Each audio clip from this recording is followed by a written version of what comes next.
and make lunch. So you want to know how to make a good A&W Whistle Dog? You get a good sausage bun or a hot dog bun that's big enough to hold basically 2 wieners, because you're going to cut your wiener in half, fold it out. You just get a wiener, cut it in half, fold it out, put some Kraft Singles cheese and bacon, a little bit of relish on the bun, close it up, wrap it in tin foil. You got yourself a whistle dog. That's what we're doing today.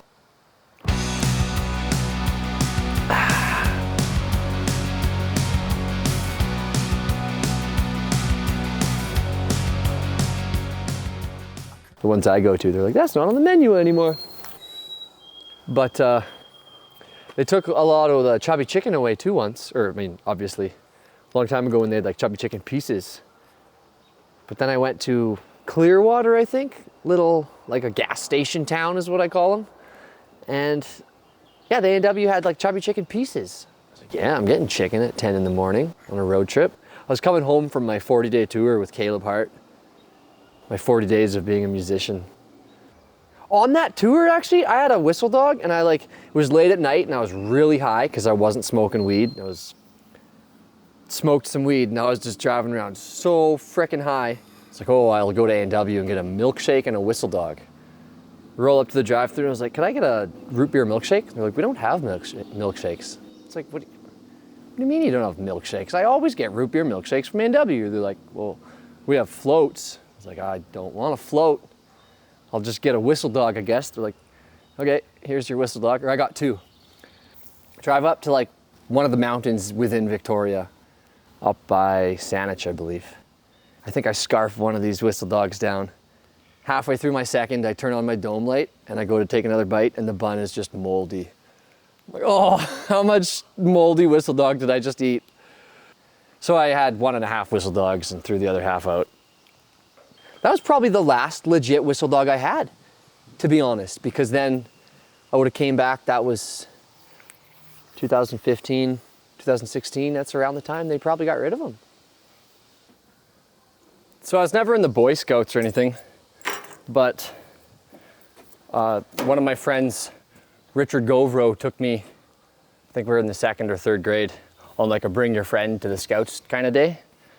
And our activity was, we're making macaroni art. They gave us construction paper and markers and glue and little colored pieces of hard macaroni.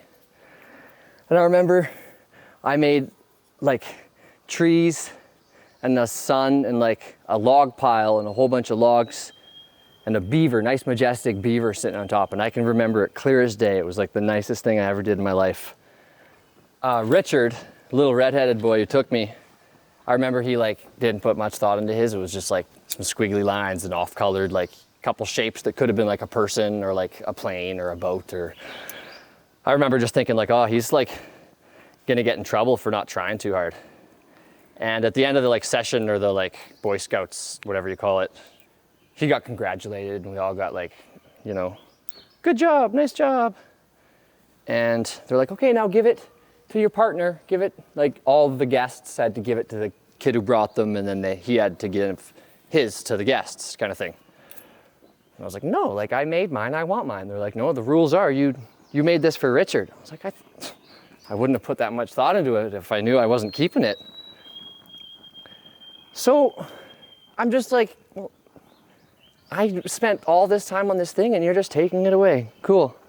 That sucks. And I got his shitty fucking something that like someone in grade 2 would draw. Like, so I remember showing it to my mom, being like, this isn't mine. And she thought it was mine. She was like, oh, Michael, good job. This is so nice. And in my head, I was like, mine was so much nicer than this.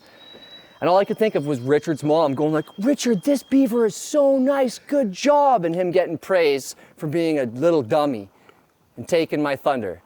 So I pretty much just stopped. I was in the 2nd grade or 3rd grade. I just like stopped trying. I was like, if the dumb kids get just as much praise as me for making a nice thing, and my parents praised me for making a dumb thing, what's the point of trying? So that's how I started living my life. My teachers are hearing this now going, oh, that's why Michael, he had a lot of potential, and when he tried, he did good, but he just never tried. It's not his fault. Okay, to be fair, he was at a birthday party of mine once, and he got me Playmobil, And I distinctly remember being like, Playmobil, I wanted Lego. Who buys Playmobil or some asshole bullshit? I was not a nice kid. Maybe that was after. Maybe it was because I hated them from stealing my art. Curse like my father and drink like my mother when I'm mad. I killed all my exes, got a list of friends that ain't coming back. Been sleeping with another, but she's not the one I wanna go home to. There's nothing in my heart, it's just blood, guts, energy, and you.